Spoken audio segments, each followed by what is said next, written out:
Welcome back everybody, JayzTwoCents here, and you know what sucks about headphones? Do you know what I absolutely hate about headphones? It's the wires. The wires, I'm always rolling over it with my chair, it's getting tangled up in my arms, or I sometimes get up and go to walk away from the computer and I forget that they're wired and I end up yanking them off my head, or sometimes I've actually broken the cable. Yeah, I'm a bit of a dork who continues to forget that they have wires. Well, that's why today we're going to be taking a look at the Sennheiser RS175. These are HiFi headphones that are, well, completely wireless. Bet you didn't see that coming. Gigabyte's Flex Display technology automatically detects and connects up to 4 displays for the best gaming experience in multi-display Ultra HD. Click the link in the description to find out more. So it should come as no surprise to you guys that I'm doing a Sennheiser review because I am a big fan of Sennheiser. A lot of the stuff you guys have seen on this channel, especially when it comes to audio, I've paid out of pocket just to have Sennheiser. For instance, my microphone here that I use at trade shows and also put my wireless pack on, so I have a wireless mic, Sennheiser, and my wireless lavalier I'm talking on right now, my EW100G2 is a wireless setup that I'm using with the camera. Again, I paid for that. So when they asked me if I wanted to take a look at the new RS175 HiFi surround headphones that were debuted at CES, I was like, hell yeah.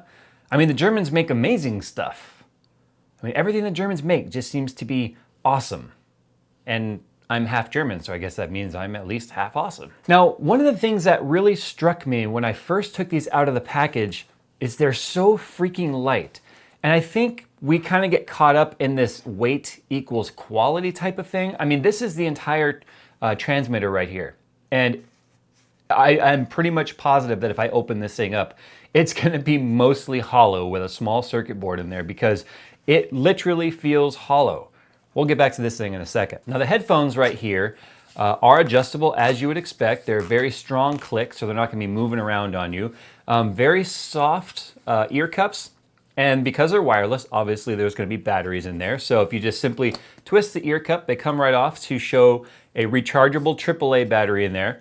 I like the fact that they used a AAA style battery instead of something proprietary, which means if you're out and about, well, technically you wouldn't be out and about, but if you're listening to a movie or something and you forgot to charge the thing, then you're not out of luck. You can just grab some AAAs and be up and running and then charge it later. Speaking of charging, it's all done right there in the headband, as you can see. So it's just a contact charge. So if you take your base and you just stick it on there, it makes contact and it starts charging. A little light comes on and it will show red for charging, green for when it's charged, and you're good to go. So whenever you're not using it and you cradle it, it's actually charging. As far as buttons go, you've got your power button on the back right here. And what's kind of funny about that is Jerry will tell you last week at Tech Talk, I was trying to talk to him and I was like, I can't hear you, I can't hear you. And I, for some reason, just completely brain farted and thought that by taking them off the base would turn them on. But no, it doesn't. You have to turn them on there. So I thought that something was up and I couldn't hear him, but I was just an idiot and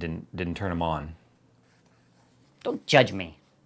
But you also have full control over the sound by the buttons on the right ear cup. You've got volume up and volume down, as well as a surround button and a bass button. Now these things put out a ton of bass, like a crap ton of bass. I like bass, I really, really do. I like rumbly, low frequency bass that you can feel when it comes to home theater systems and stuff. And I have found myself continuing having to turn the bass boost or the bass enhancement off because it was just so much. I wasn't expecting it. Now these are advertised as surround headphones, however, these are not true surround. These are a simulate surround. So I'm not a fan of that because pushing the different surround button, you basically have off, low, and high, which is nothing more than a low and high enhancement of sound to make you feel like you have a real surround stage, but you really don't.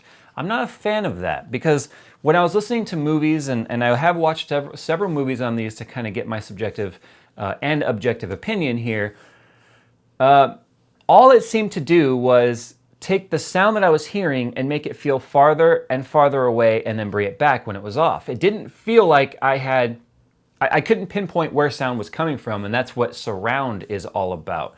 So I don't really feel that these give you a very immersive surround feel because When you have two drivers that are centered on your ear, it's gonna be very difficult for those drivers. Sure, right and left, no problem. Right, left, center.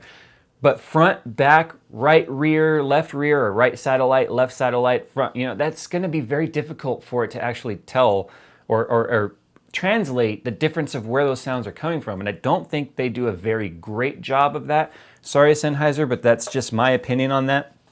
If these had been individual surround drivers in here though, then I know for a fact that they would have sacrificed a lot of clarity as well as a lot of bass. Now, a good surround sound system usually has a lot of bass. So the fact that they're using, they look like, they don't actually say. I have looked at all of the literature that I could find to find out what size drivers are in this thing, and it doesn't actually say, but they look like 40 millimeter drivers. They could be 50s, but they look like 40s because you can see them when you take the ear cup cover off.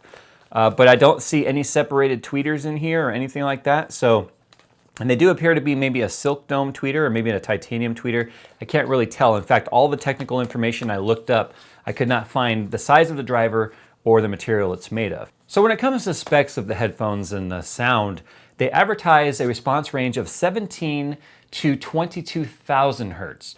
That's wider than the typical 20 to 20,000 that you find. So it's gonna go below technically where the human ear is audible of bass, but you can definitely feel it. And it goes well above the typical voice range of speaking, as well as nice crisp highs when it comes to that high frequency range. So listening to movies, I listen to things like dramas, which had very little action, very low amounts of spikes and noise. I watched some action movies. I watched some comic movies like Avengers. And what I found was I kept wanting to watch movies. These made it amazing. And considering the fact that I have a 4-month-old child, makes it amazing that I can wear these at night and I'm not waking anybody up in the house. Now I do have these hooked up to my computer through optical because it has two different inputs. It has a digital optical in, and it also has an analog 3.5 millimeter jack. Now you don't have to pick which one. You can actually switch between these. You can have two different devices hooked up to this at the same time.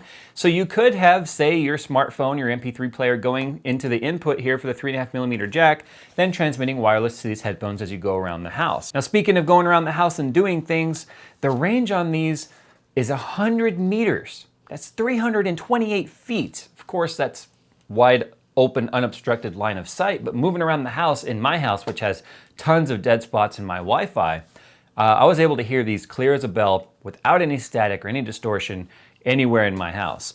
So they have got quite a decent pair of headphones here, if you ask me.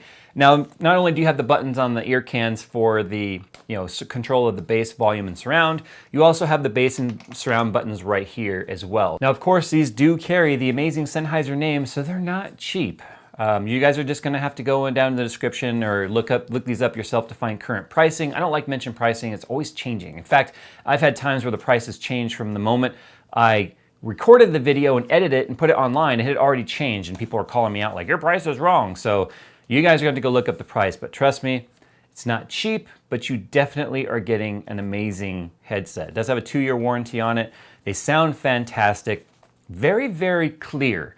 And I think that that's what I notice most about these Sennheiser headphones is when there's a lot of bass happening or there's a lot of dialogue while there's bass or just glass breaking, you can hear every bit of that. None of it gets muffled or garbled by the bass. And bass coming out of the same driver giving you your mid-range tends to overpower the mid-range and can give you a lot of garbled sound if you have low quality drivers. That's not the case with these. Every sound was very clearly recreated through the drivers, and it was just a fantastic listening experience. So these are going to make a fantastic addition to whatever you hook them up to. I currently have them hooked up to my PC through the optical, but you can hook these up to your home theater, and if you have optical cables around the house, you can just move the bass and plug it in and off you go. And the cool thing is if you have more than one of these, one bass can operate 2 headphones.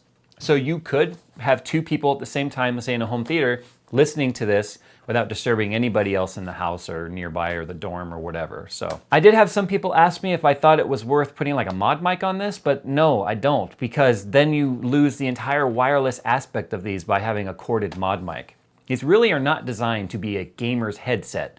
They are designed to be high quality, high-end audio for whatever you connect them to. Now, gaming on this is fantastic as well. I had a blast playing Battlefield 4 Hardline, or Battlefield Hardline, which I guess technically, yeah, Battlefield 4 Hardline, let's face it, and GTA 5. And the sound, even while gaming, is just phenomenal. So there you go, guys. Hope you guys have enjoyed today's video. If you guys are audiophiles, please don't like murder me, because I'm not an audiophile and I may have said some of the terminology or slang or audiophile hipster speak incorrectly, so just deal with it. If I had sunglasses, I'd be putting them on right now, so anyway. All right, guys, as always, thanks for watching.